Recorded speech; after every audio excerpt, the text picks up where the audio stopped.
Good morning. Today is Friday, and Friday is the day governed by Venus. Venus is currently in Sag, I believe. If it's not in Sag, it's on its way to Sag. And Venus in Sag is fantastic. It's like adventure and open heartedness and spontaneity and expansion and this is like super amazing energy. And so it's just a good day if we're going to be informed by Venus to open ourselves up to new experiences, right? Really, like let go of your old thinking and old ways of being and how it's supposed to be, and just open up to what else is possible. Like, look at your life and see what is on the horizon and what feels new.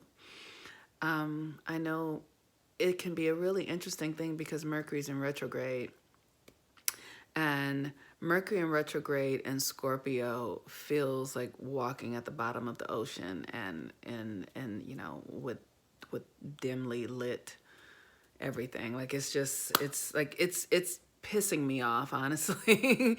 But at the same time, it's ridiculous to be pissed off about it. But it's just a very different energy. It's like having to, it's like walking in water, right? Like when you just can't get your footing and you're just sort of like moving in one place, but you're doing it's a lot of effort and you're moving in one place. And so then you decide that, why am I efforting so much? And you stop all the efforting. But then you're not moving anywhere at all. You're not getting you're not making any traction, right? So that's what Mercury in retrograde in Scorpio is. It is a very deep, deep, deep energy, and how to use that energy. Mercury in retrograde with the moon in Aries now, and in the waxing gibbous phase between the full moon, which happens on Tuesday. So we're in this window right now that's very, very, very intense, is what I'll say. Like there's a lot of emotion and a lot of feelings and a lot of, just a lot of, there could be a lot of deep feelings of feeling sort of lost and, like I said, very emotional. And the thing you want to do is take some actions. Like, do not let yourself get lost in emotions right now. Do not let yourself get overwhelmed by what you're feeling.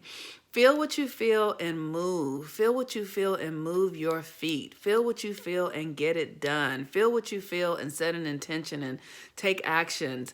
If you are having a hard time, getting to a place of clarity, just sit in stillness and ask yourself, what should I be focusing on?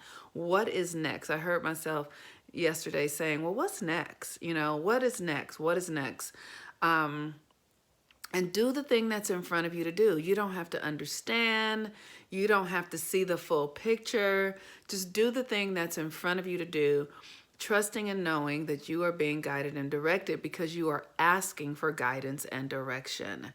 The moon in Aries is an opportunity for us to start again. It's like really moving ourselves forward, with the things that we are beginning. Aries is about new beginnings, right? Aries governs the head, the face. So it's really like going head first, being willing to take a risk, like not thinking about it too much, like get it in there, like just get going and take actions and don't doubt yourself. And that's the moon in Aries. And there is just a lot happening. So I have been with clients this morning. What is it that I really want to share? I want to thank you all for holding space for me yesterday. That was really beautiful. I have a lot of changes happening in my life and in my relationships, but it's internal. And I encourage you all to be focusing on growing your own power, like really opening up, because this move towards January and what's going on in our world politically is funky. You guys know it's funky. It is funky. It is stinky. And there is stuff happening. It is going down, and it is very important that we focus on who we are and realize that no one has power over us. We are sovereign. And realize that anything in the material world is not real. It is like, one of the things that we spend so much time, money, money, money, but money is a construct that's made up. Tomorrow, somebody could say this dollar bill is no longer, and it would be no longer. It would be no longer, right? So we cannot give our energy to things that are not real, that are illusions. So we need to focus on who we are, our relationship to God, our relationship to the source within us. Learn to breathe. Learn your relationship to the elements, to water, to fire, to the plant life. Really begin to understand who you are in connection to nature. And focus your energy and your antennas towards the cosmos. And even as you're going to work, even as you're taking care of your children, you can just know that I am one with the sun. I am one with the power of the moon. I am one with all of the powers of the oceans. I am one with the fire. The breath of life, the breath of God lives in me, abides within me. I am one with the power of the universe. I am here by the very nature. I am compelled by the cosmos to be, to exist, right? So this is the way we want to really start thinking and getting ourselves out of the small-mindedness that has us competing and worrying and doubting and being in fear. Like, it's so important that we move into deeper experiences of trust. Trust is primary for our lives right now. Trusting our relationship to ourselves, trusting our relationship to the divine, trusting our relationship to one another, listening to the signals. There's this big debate around this Harriet Tubman movie going on right now.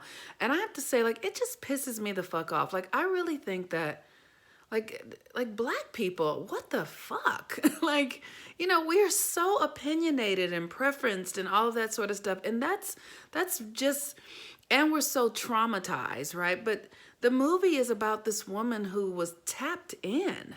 This woman could move through river and know that she was one with water and not get pulled away and not sink, right? Like, she knew that she was one with the air and that the air would take messages. Like, there was just so much power in this film, and we're debating about things that are really stupid, that really don't matter. Like, it's all energy. So yes, there were, the images of this Black man, these two Black men who were trying to trick her, but that's just a story about energy, that the energy was working against her. And even though the energy was working against her in these mighty ways, she was still victorious. Like, we've got to understand storytelling.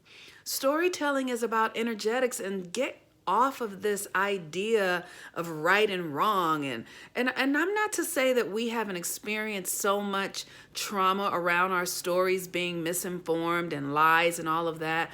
But if we understood energy, the images wouldn't have as much power if we understand that the energy is really the thing that's the story is about.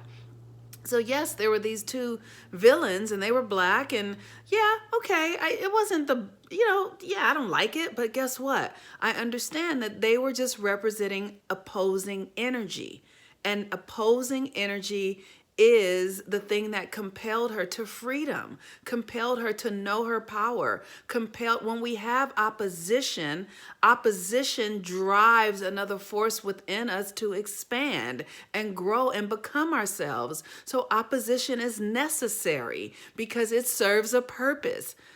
Okay, I'm done. Peace and blessings, everyone. Have a happy Friday.